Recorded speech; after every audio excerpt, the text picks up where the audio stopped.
Hello friends. आज हम लोग बात करेंगे। हम लोग का माइंड में जो एक हमेशा क्वेश्चन आता है कि जो हम कर रहे हैं वो अच्छा कर रहे हैं, फिर आता है कब होगा, कैसे करेंगे। तो फर्स्ट हम लोग बात करते हैं। अगर आप एग्ज़ाम की तैयारी कर रहे हो या कोई हार्ड वर्क कर रहा हो तो उनके माइंड में एक ही चीज़ होता है कि सक्सेस बहुत जल्दी मिल जाए। लेकिन ऐसा हो नहीं, सभी लोग चाहते हैं कि सक्सेस मिल जाए, लेकिन सक्सेस जल्दी मिलता ही नहीं है। और जो कंटिन्यू लगा रहता है उसे सक्सेस मिल भी जाता है। जब आप पढ़ाई करते हैं, पढ़ाई करने के बाद जब रिजल्ट आता है तो रिजल्ट आपके फेवर में नहीं आता। उस टाइम आपको ऐसा लगता है कि भगवान आपके साथ नाइंसाफ़ी कर रहे हैं। लेकिन हकीकत ये है कि आप उस लेवल तक तैयारी किए ही नहीं जिस लेवल का पेपर था।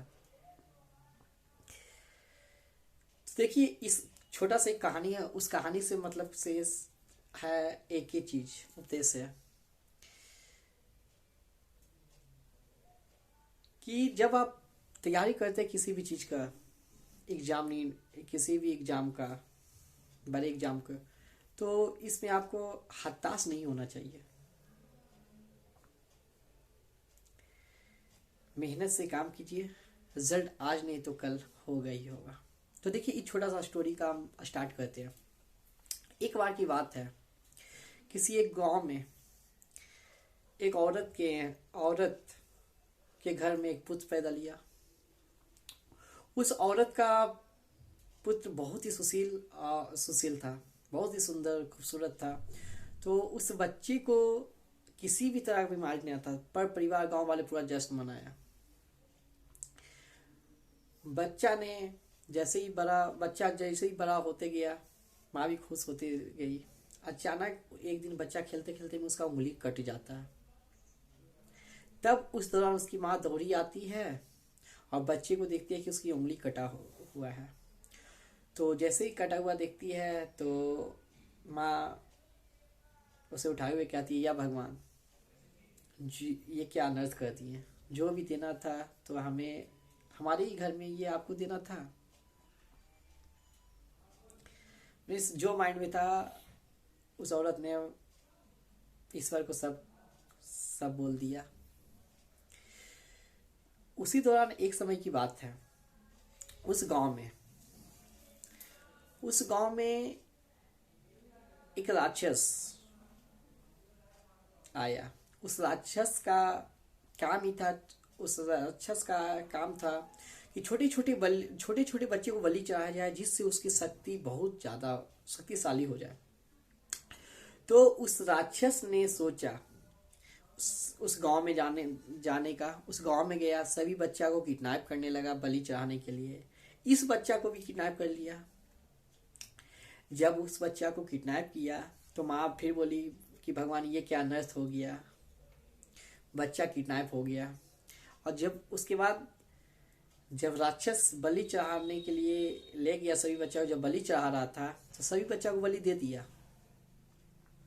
लेकिन जब उस बच्चे को बारी आई ना बलि चढ़ाने का, तो उस टाइम उस राक्षस का जो गुरु थे उन्होंने एक बात कही थी, जिस बच्चे को तुम बलि चढ़ाना वो बच्चे शरीर का किसी भी अंग कटा छटा ना हो, माने निरोगी हो, किसी तरह का रोग ना हो।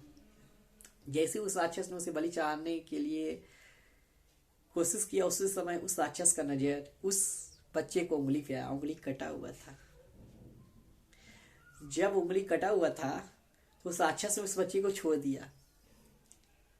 फिर जब उस बच्चे को राक्षस ने छोड़ दिया तो उसकी माँ ने बड़ा खुशी खुशी हुआ उस बच्चे की माँ को कि मेरे बच्चा जीवित रह गया, ये रह गया।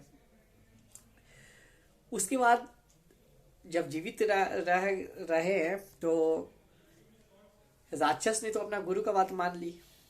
तो माँ पूरे गांव वाले खुश होने लगा, इसका बच्चा जीवित रह गया।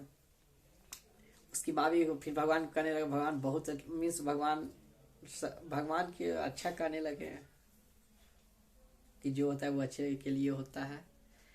तो इससे आप एक चीज समझ सकते हैं, अगर उस औरत का बच्चा का उंगली नहीं कटता तो आज वो जिंदा नहीं रहता। इसी तरह जब आप एग्जाम का तैयारी कर रहे हैं, अगर आपको एक बार में सक्सेस नहीं मिल रहा है तो इसका मतलब ये नहीं कि आप पढ़ाई करना ही छोड़ दीजिए। आज नहीं तो कल मिलेगा। ना जाने ईश्वर आपको उससे भी बड़ा गिफ्ट कुछ देने वाले हैं। इसलिए आप अपने हिम्मत से काम लेके पढ़ाई करते रहिए, सक्सेस तो मिलना ही मिलना है। अगर इस वीडियो को अच्छा लगा तो वीडियो को लाइक कीजिएगा, कमेंट कीजिएगा, शेयर कीजिएगा, सब्सक्राइब कीजिएगा, फॉलो कीजिएगा। Thank you.